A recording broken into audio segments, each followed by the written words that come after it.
Terima kasih pemirsa, Anda masih bersama kami dalam program Metro Siang. Namun kali ini bersama saya Jessica Wulandari terkait dengan rangkaian KTT G20, langsung laporan dari BIDCC di kawasan Nusa Dua Bali.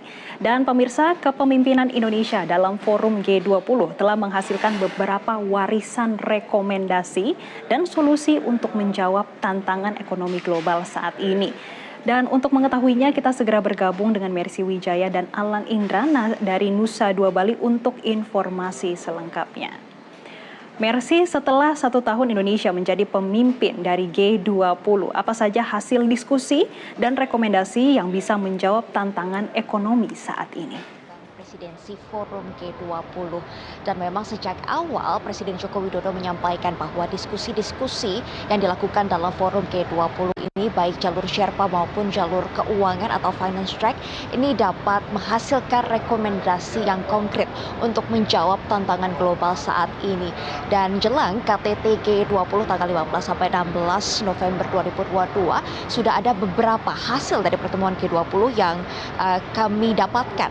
Salah satu yang terbaru yang baru saja di-launching oleh Menteri Keuangan Sri Mulyani Indrawati adalah framework dan manual ESG, Environmental, Social, and Governmental. Ini adalah manual atau panduan bagaimana satu perusahaan atau negara ini membangun proyek-proyek yang menerapkan prinsip ESG, di mana dari sisi environmental atau dari sisi lingkungan pembangunannya ini dapat menerapkan prinsip yang berkelanjutan dan membawa efek minimal bagi kerusakan lingkungan. Dari sisi sosial, terutama jika proyek pembangunan infrastruktur ini harus ada relokasi, maka harus ada pendekatan kepada masyarakat dengan cara-cara tertentu, dengan kompensasi tertentu, dan ini juga dijabarkan dalam framework dan manual ESG yang baru saja di-launching oleh Menteri Keuangan Sri Mulyani Indrawati. Dan terakhir, tata kelola dari proyek pembangunan infrastruktur tersebut juga harus sesuai dengan tata kelola yang baik. Menteri Keuangan Sri Mulyani Indrawati tadi menjelaskan bahwa prinsip-prinsip ini merupakan prinsip ideal yang seharusnya dilakukan oleh setiap proyek di Indonesia. Namun ini masih perjalanan panjang menuju ke idealisme tersebut, mengingat ada beberapa tantangan dalam membangun satu proyek. Biasanya ini memerlukan dana yang efisien atau dana yang lebih hemat, dan juga dari sisi kecepatan ini diperlukan waktu secepat-cepatnya, sehingga perlu waktu untuk mencapai idealisme mengadakan proyek-proyek yang sesuai dengan prinsip-prinsip environmental, social, and good governance. Namun jika proyek-proyek di Indonesia dan juga negara G20 lainnya telah menerapkan prinsip ini, maka ini dapat menjadi peluang, menjadi exposure yang baik untuk proyek-proyek tersebut dapat mendapatkan investasi dan juga pendanaan dari banyak negara, tidak hanya di dalam negeri, namun juga dari luar negeri. Jessica.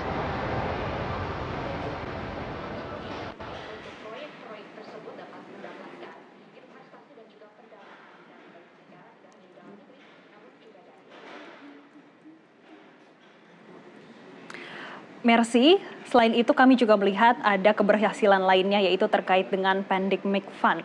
Apa itu sebenarnya Pandemic Fund? Bisa Anda jelaskan secara singkat?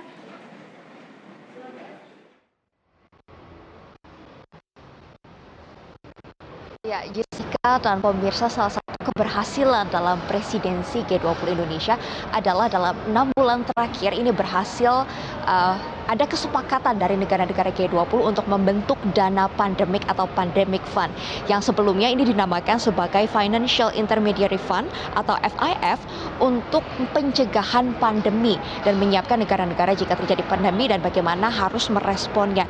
Yang mana launching dari Pandemic Fund ini akan dilakukan besok tanggal 13 November 2022 pukul 13.30 waktu Indonesia Tengah. Dan dana ini memang bertujuan untuk membantu negara-negara yang butuh bantuan supaya dapat merespon pandemi dengan cepat sehingga tidak menyebabkan dampak sistemik seperti yang terjadi dalam kasus COVID-19 saat ini.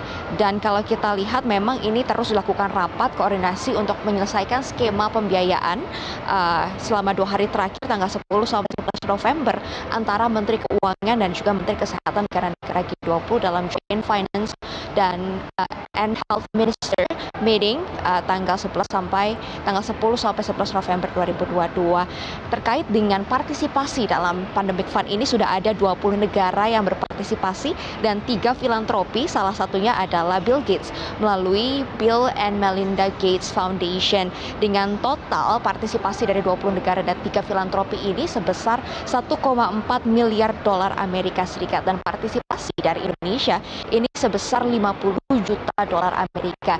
Jika negara-negara yang memang memiliki kebutuhan untuk penggunaan dana tersebut untuk menyiapkan jika ada potensi pandemi di negaranya, ini dapat mengajukan proposal, dan proposal yang disetujui ini akan dilakukan pendanaan. Namun untuk skema detailnya kita masih akan tunggu bersama-sama setelah launching besok tanggal 13 November 2022. Demikian Jessica, laporan kami, kembali ke Anda di studio.